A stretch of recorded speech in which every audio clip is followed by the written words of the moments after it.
আমি নিজে বেশ কয়েকজন মানুষের জীবনে দেখেছি যে ওই মানুষটার অভাব ছিল, ছেলেপেলে মানুষ হচ্ছিল না, সমস্যা ছিল, 10 শতক জমি মসজিদে দিয়ে দিয়েছে। এই জমি দেওয়ার আগের অবস্থা আর পরের অবস্থা আকাশ পাতাল পার্থক্য। আমি দেশে আসছিলাম অনেক নিয়ত করে, দিনের কাজ করব, বিশ্ববিদ্যালয়ে চাকরি করব, আল্লাহ দিলে পয়সা পাবো, নিজের পয়সায় কাজ করব, চাইতে তো তেমন পারি না। তো দেশে এসে দেখলাম বিশ্ববিদ্যালয়ে যে বেতন পায় 15 দিনও চলে না, আল্লাহর কাজ করবো পেটই চলে না। অনেক বছর হয়ে গেল, 98-তে আসছি, 2010, 12-13 বছর কিচ্ছু করতে পারলাম না।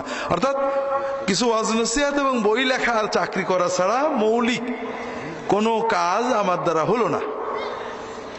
তখন চিন্তা করলাম কাজ তো আর হবে না, মরে গেলে তো যা সামান্য 1 শতক জমি আছে ছেলে পেলে নিয়ে নেবে, তাই অন্তত অল্প কিছু জমি আল্লাহর জন্য রেজিস্ট্রি করে রেখে যাই, যাতে মরার পরে ছেলেরা দখল করতে না পারে।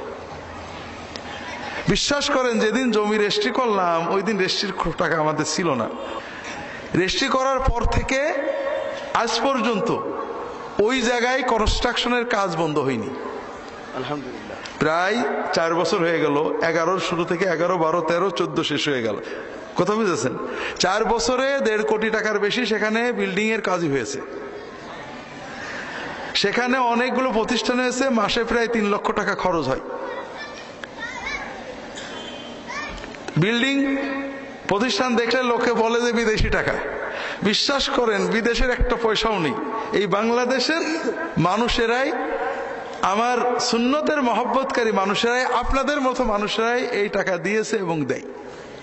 তবে এটার কথা বলছি না, আমি আমার কথা বলছি যে এই কাজটা শুরু করার পর থেকে আল্লাহ আমার জীবনে, ব্যক্তিগত জীবনে, পারিবারিক জীবনে আল্লাহ অনেক অভাবনীয় বরকত দিয়েছেন। আমার জন্য মনে হয় আল্লাহ বসেছিল ও কিছু করে কিনা, ও করলে আমি শুরু করব। তো এই জন্য ভাইরা, আল্লাহর সাথে বিজনেস করবেন, মাহফিলেই দিতে হবে তা নয়। আমি আমার জীবনের অভিজ্ঞতাকে বলছি, আল্লাহকে দেবেন, আমাদেরকে না, আল্লাহকে দেবেন, আল্লাহ বাড়িয়ে দেবে। আল্লাহর ওয়াদা কখনোই ব্যর্থ হয় না।